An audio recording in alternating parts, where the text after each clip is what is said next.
We're talking about adding whole numbers. So when you add numbers, the result is called the sum, and the numbers you add are also called the addend.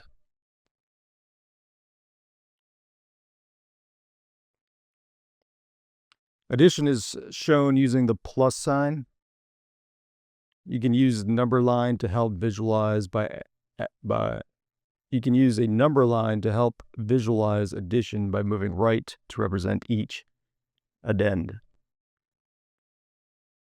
So if you have a number line, start at 0, 1, 2, 3, 4, and 5. If you want to add 2 plus 3, we start at 0 and we go over 1, 2 to get 2. Then we want to add 3, so we go 1, 2, 3, and we're at 5. So 2 plus 3 equals 5.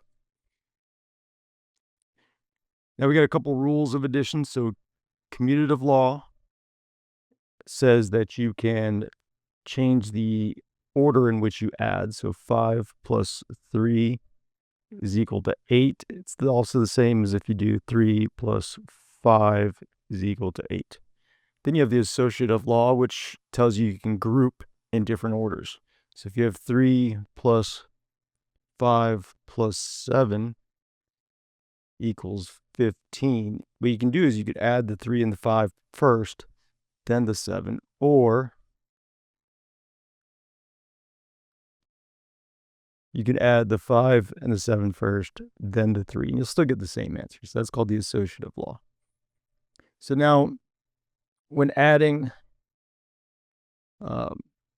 several numbers, it's easiest to line them up in columns and place the value units, tens, hundreds in line above each other, and then you'll start with the unit column and move to the left, carrying over numbers if needed. So let's do an example over here. If we are adding 345 plus 25 plus 1,458 plus 6. Notice we're lining up all the ones, all the tens, all the hundreds, and then the thousands. And then we're just going to start with the right and move our way to the left. So we'll add 5 plus 5 plus 8 plus 6, which is 24. So we put the 4 in the ones column, and then we'll carry the 2 because it's part of the 10 columns up here. So now we'll do 2 plus 4 plus 2 plus 5, and we get 13. So put the 3 there, carry the 1. 3 plus 1 plus 4 is 8. And then there's nothing else to add here, so we'll just bring that 1 down, and we'll have an answer of 1,834.